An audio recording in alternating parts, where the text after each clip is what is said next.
நலாஸ் நாட்டு சர்க்கரை நலமுடன் வாழ நலாஸ் இந்தியாவிலேயே நாட்டு சர்க்கரைக்கு ISI முத்திரை மற்றும் அக்மார்க் அங்கீகாரம் பெற்ற ஒரே நிறுவனம். தொடர்புக்கு 9047030531. பத்திரிகை நண்பர்களுக்கு எங்களுடைய காலை வணக்கம். உதகமண்டலம் சட்டமன்றத்தில் இந்த முறை தேசிய ஜனநாயக கூட்டணி சார்பாக பாரதிய ஜனதா கட்சி போட்டியிடுகின்றது. எங்களுடைய அற்புதமான வேட்பாளராக அண்ணன் போஜராஜன் அவர்கள் களத்தில் நின்று கொண்டிருக்கின்றார். கடந்த முறை உங்களுக்கு தெரியும், சில ஆயிரம் வாக்கு வித்தியாசத்தை தான் இங்கே வெற்றி வாய்ப்பு நம்ம இழந்தோம். அதன் பிறகு 5 ஆண்டு காலம் மிக கடுமையாக உழைத்திருக்கின்றோம். அனைத்து இந்திய அண்ணா திராவிட முன்னேற்ற கழகத்தினுடைய தலைவர்கள் தொண்டர்கள் எல்லாம் முழு ஒத்துழைப்பை நல்கி இந்த முறை நிச்சயமாக உதகமண்டலத்தில் போஜராஜன் அவர்களுக்கு வெற்றி வாய்ப்பு கிடைக்கும் என்று முழுமையாக நாங்கள் நம்புகின்றோம். காரணம், மக்கள் தன்னெழுச்சியாக காங்கிரஸுக்கு 2 முறை இங்க கொடுத்து பார்த்தாங்க. எந்த விதமான வேலையும் அடிப்படை வேலையும் செய்யல. மறுபடியும் திரும்ப அதே கட்சி எந்த வேலையும் செய்யாம இன்னைக்கு திராவிட முன்னேற்ற கழக கூட்டணியில கூட ஒரு பிளவோடு இருக்கிறது. அதனால் இந்த முறை வெற்றி வாய்ப்பு எங்களுக்கு தான். ஏன்னா மக்களுடைய அன்பு எங்க பக்கம் இருக்கு. அதனால போஜராஜன் அண்ணன் அவர்கள் மிக சிறந்த ஒரு சட்டமன்ற உறுப்பினராக பணியாற்றுவாங்க நம்பிக்கை இருக்கு. இன்னைக்கு நாங்கள் இங்கே வந்திருப்பது அண்ணனுடைய பிரச்சாரத்துக்காக வந்திருக்கின்றோம். அதன் பிறகு எங்களுடைய தலைவர்களும் வர இருக்கின்றார்கள். மத்திய அமைச்சர் திரு பியூஷ் கோயல் அவர்களும் கூட உதகமண்டலத்துக்கு வர இருக்கிறாங்க. எங்களுடைய மூத்த தலைவர்களும் கூட்டுக்கு வர இருக்கிறாங்க.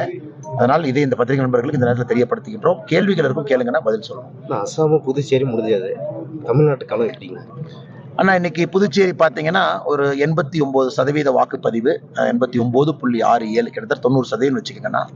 அசாமும் கூட மிக அதிகப்படியான வாக்குப்பதிவு. ஒரு காரணம், இந்த SIR மூலமாக வாக்குகள் நீக்கப்பட்டிருப்பது நேச்சுரலாவே வாக்கு சதவீதத்தை அதிகப்படுத்தி இருக்கு. அதையும் தாண்டி பார்த்தீங்கன்னா வாக்கு சதவீதம் உயர்ந்திருக்கிறது. அதுக்கு நீங்க அக்கௌண்ட் பண்ணா கூட வாக்கு சதவீதம் உயர்ந்திருக்கு. என்ன காட்டுதுன்னா, புதுச்சேரியிலும் அசாம்லையும் ப்ரோ இன்குபென்சி, அதாவது ஆளுகின்ற அரசு நமக்கு வேண்டும். அசாம்ல NDA பாரதிய ஜனதா கட்சி அரசு வேண்டும். புதுச்சேரியில NR காங்கிரஸ் தலைமையிலான ஐயா என் ரங்கசாமி அவர்களுடைய ஆட்சி, மறுபடியும் NDA ஆட்சி வேண்டும் என்பதில் மக்கள் உறுதியா இருக்கிறாங்க. அதனால இந்த இரண்டும் கூட நல்ல ஒரு ஆரோக்கியமான ஒரு சகுனத்தை நமக்கு கொடுத்திருக்கு. தமிழ்நாட்டிலும் கூட அது நடக்கும். அதே நேரத்தில் நிறைய இளைஞர்கள் புதுச்சேரியில் அதிகமாக ஓட்டு போட்டிருக்கிறாங்க. அதுவும் தமிழ்நாட்டில் நடக்கும் என்று நம்புகின்றோம். அந்த இளைஞர்களுடைய வாக்கு NDAவின் பக்கம் இருக்கும் என்று நம்புகின்றோம். குறிப்பாக மே 4ஆம் தேதிக்கு பிறகு நம்முடைய தேசிய ஜனநாயக கூட்டணியுடைய தமிழகத்தினுடைய தலைவர் அருமையண்ணன் எடப்பாடி பழனிசாமி அவர்கள் முதலமைச்சராக இங்கே பொறுப்பேற்கும் பொழுது உதகமண்டலத்திலிருந்து நம்முடைய சட்டமன்ற உறுப்பினர் தமிழகம் முழுவதுமே நல்ல ஒரு எழுச்சியான சூழ்நிலை உருவாகும் என்பதை முழுமையாக நம்புகின்றோம். அவங்க அரசியல வரக்கூடிய எல்லா கட்சியும் அப்படித்தாங்கன்னா சொல்லுவாங்க. அண்ணன் சீமான் அவர்களும் அப்படித்தாங்கன்னா சொல்றாங்க. தவறு கிடையாது, அவங்களுடைய பார்வை அது. இன்னைக்கு இந்த களத்துல பாத்தீங்கன்னா நாம் மிக கடுமையாக போராடி கொண்டிருக்கின்றோம், உழைத்துக் கொண்டிருக்கின்றோம். இங்க அனைத்து இந்திய அண்ணா திராவிட முன்னேற்ற கழகத்தினுடைய தலைவர்கள் தொண்டர்கள் என் பக்கத்தில் நின்று இருக்கிறாங்க. எதுக்காக அவங்க நான் சொல்றாங்க, அவங்களும் கூட எதிர்பார்த்தாங்க. ஆனாலும் இன்னைக்கு நம்ம தேசிய ஜனநாயக கூட்டணியில் பாரதிய ஜனதா கட்சி நிற்குதுன்னா முழு மனதாக ஒரு தொண்டர் மனப்பான்மையோடு களத்தில் நம்முடைய போஜராஜன் அண்ணனுக்கு ஆதரவு தெரிவித்து பாரதிய ஜனதா கட்சியோடு இணங்கி பணி செய்து கொண்டிருக்கிறார். இது மற்ற கட்சியில் நான் பார்க்கலீங்கன்னா, மற்ற ராகுல் காந்தி பார்த்தீங்கன்னா கோயம்புத்தூர் ஏர்போர்ட்டுக்கு பாலக்காட்டிலேருந்து டெல்லி போகிறாரு. ஆனால் ஏர்போர்ட் இருப்பதே ஒரு காங்கிரஸ் வேட்பாளருடைய தொகுதி, கவுண்டம்பாளையம் தொகுதி. வெளியே பிரச்சாரம் கூட பண்ணல. புதுச்சேரியில் ராகுல் காந்தி அவர்கள் பிரச்சாரத்தில் ஸ்டாலின் என்கின்ற பெயரே சொல்லலை. ஐயா ஸ்டாலின் அவருடைய பிரச்சாரத்தில் ராகுல் காந்தி என்கின்ற பெயரே சொல்லலை. இதையெல்லாம் பார்க்கும் பொழுது அவங்க கூட்டணிக்குள்ள எவ்வளவு குழப்பம் இருக்குன்னு நமக்கு தெரியுது. நம்ம கூட்டணி ஒற்றுமையாக அணிவகுத்து ஓரணியில் இருக்கின்றோம். அதே போல தமிழக வெற்றி கழகமாக இருக்கட்டும், அண்ணன் சீமான் அவர்களாக இருக்கட்டும் களத்தில் இருக்கிறாங்க.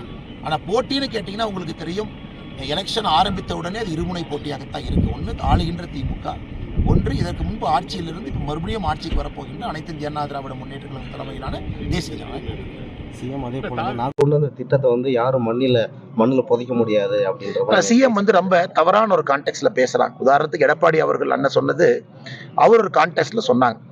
அதை திரு கனிமொழி அவர்கள் திருச்சு, நாங்கள்லாம் எங்களை பத்தி யாராச்சும் எடுத்து பேசினாவே மலர் வளையம் வைக்கக்கூடிய ஃபேமிலிங்கிறாங்க. அப்ப நான் அது மிரட்டல் இல்லையா? திரு எடப்பாடி பழனிசாமி அண்ணனுடைய கருத்தால நீங்க பேசுங்க. அதற்காக மலர் வளையம் வைப்போம் என்ன அர்த்தம்? தாக்கட்டினன் முன்னாள் அமைச்சர் மலர் வளையம் வச்சிங்களே அந்த மாதிரியா? இல்ல சாதிக் பாஷா அவருக்கு மலர் வளையம் வச்சிங்களே அந்த மாதிரியா? அதனால் பேச்சுல ஒரு முறை இருக்கணும். ஆனா இன்னைக்கு திரு எடப்பாடி பழனிசாமி அண்ணன் அவர்களை பற்றி உதயநிதி ஸ்டாலின் அவர்கள் பேசுவது தரைகுறைவான ஆபாசமான ஒரு பேச்சு தான், எந்த மாற்று கருத்தும் இல்லை. திரு ஐயா ஸ்டாலின் அவர்கள் இதெல்லாம் அப்படியே மாத்தி இல்ல என்ன இப்படி பண்றேன்னு சொல்றாங்க, அப்படி பண்றேன்னு சொல்றாங்க. யாரும் யாரையும் எதுவும் செய்யவும் முடியாது, செய்ய போவதும் இல்லை. ஸ்டாலின் அவர்கள் 5 ஆண்டு காலம் தமிழகத்தில் என்ன மாற்றத்தை கொண்டு வந்துவாருன்னு பேசணுமோ தவிர அதை விட்டுட்டு மண்ணில் புதைக்கிறாங்க அங்க புதைக்கிறாங்க ஐயா ஸ்டாலின் அவர்கள் பேசுவதை ஏற்றுக்கொள்ள முடியாது. நட்சத்திர பேச்சாளராக இருக்கக்கூடிய ராஜா அண்ணன் இதுவரைக்கும் திராவிட முன்னேற்ற கழகத்தினுடைய ஒரு கூட்டத்தில் கூட பங்கேற்கல. அந்த ஆடியோ வெளியிட்ட பிறகு அதை திராவிட முன்னேற்ற கழகத்தினுடைய தலைவர்கள் மறுத்திருந்தாலும் கூட ராஜா அவர்கள் பேசிய ஆடியோ தான் அது. ராஜா அவர்கள் பேசியது முற்றிலும் உண்மைதான். அரசியல் தெரிந்த நம்ம எல்லோருக்கும் தெரியும். அதனால இந்த தொகுதியினுடைய பாராளுமன்ற உறுப்பினராக இருந்தும் அவருடைய கதி பாருங்க. ஒரு பிரச்சாரத்துக்கு கூட ராஜா அவர்களை வர முடியாம முடக்கி வச்சிருக்கிறாங்க. நட்சத்திர பேச்சாளர் ஒரு பட்டியலில் பேர் இருக்கு. அதனால் ராஜா அவர்கள் பேசிய கருத்து இன்னைக்கு தமிழக மக்கள் எல்லோரும் தெரிந்து கொண்டார்கள். அவர் முதலமைச்சரை பத்தி என்ன சொன்னாரு, முதலமைச்சருடைய திறனை பத்தி என்ன சொன்னாரு, 2G வழக்குல கலைஞர் டிவிக்கு பணம் எப்படி வந்துச்சு, இது எல்லாத்தையும் அவர் சொல்லியிருக்கிறார்.